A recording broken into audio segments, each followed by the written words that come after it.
महाराज मुस्कुरा पे, कहते माधोदास वैरागी तेरा गुरु जानकी दास किते नहीं पहुंचया होया सी, वो तो अजे भी जूना में तुरया फिरदा। तेरा गुरु मुक्त नहीं होया जानकी दास। कहना महाराज मैं किवें मन्ना। तो पातशाह ने लगे हुए दरखत के फल वाल इशारा किया, कहते माधोदास आ फल तोड़।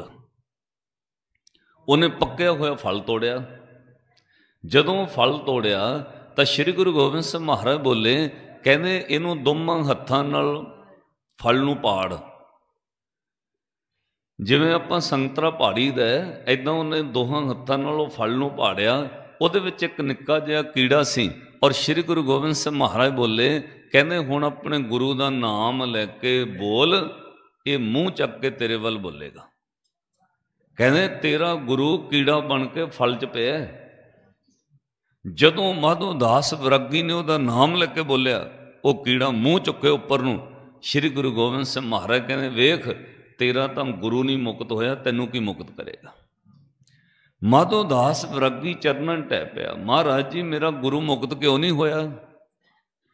कहते तेरे गुरु को रिधियां सिद्धियां सी, करामतां सी, सैकड़े इहदे चेले सी, पर ये अपनियां कामनावां मनसा वासनावां वस विच नहीं कर सकिया। अंत मरन लगे इहदे मन विच कामना पैदा हो गई, उस कर्म करके इनू फल विच जून लैनी पई। कहते जदों ये मरिया ना, माधोदास वैरागी सुन, तेरा गुरु अंत वेले मरन लगा, मरन लगे चित्त विच कामना आ गई, मैं फलाना फल खाना सी। कहते फल खाण की इच्छा पैदा हो गई, स्वास पूरे हो गए। मरण तो बाद हुण फल विच ही जन्म लै रहा। किन्नी वार कीड़ा बन के इस फल च पैदा होया।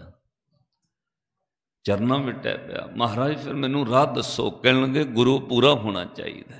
माधोदास वैरागी जिन्हां दे गुरु कच्चे ने, चेले भी कच्चे रह जाते। श्री गुरु ग्रंथ साहब महाराज की बाणी ने कहा, जे चित्त विच कामना रह जाए ना, मरन लगे वे फलानी चीज़ मिल जाए, उत्थे ही जन्म होना है। अंत वेले मन की कामना कर्म करदे किसी पासे चली गई, उत्थे जन्म होना है, मुक्त नहीं हो सकता।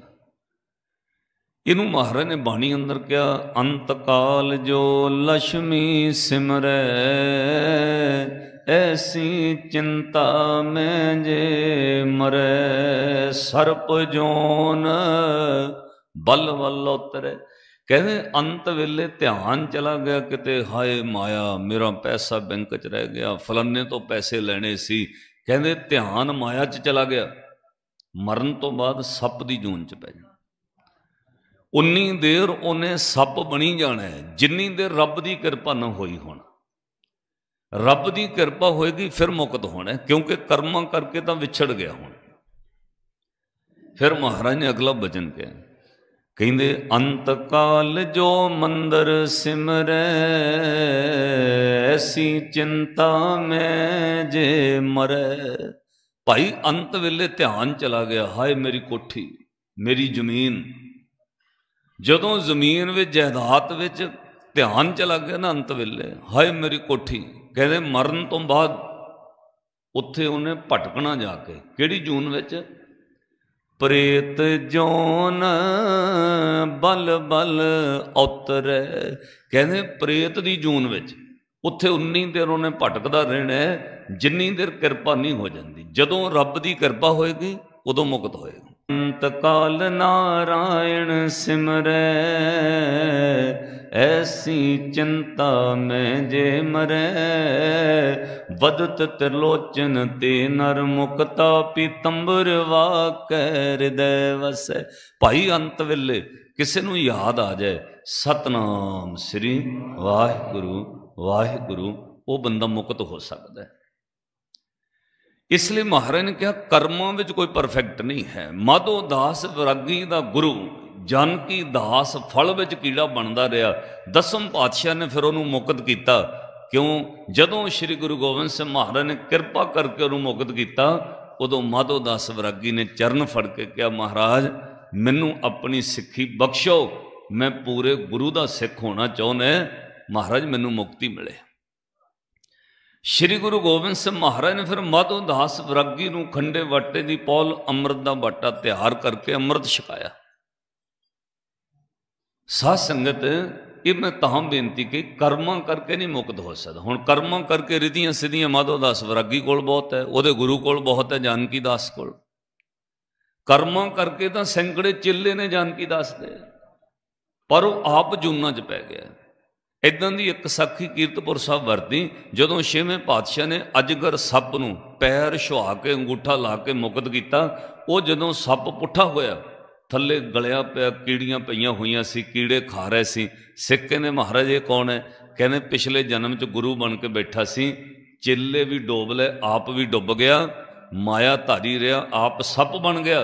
कहने चेले हुण वड वड के खांदे कीड़े बन के लिखा लेंदे दे कोलों। इसलिए साध संगत पातशाह ने यह बचन कहे, भाई कर्म कर पर नाल अरदास करो दी कृपा तो बगैर नहीं तू मुक्त होना। पहला शब्द है, पढ़ो।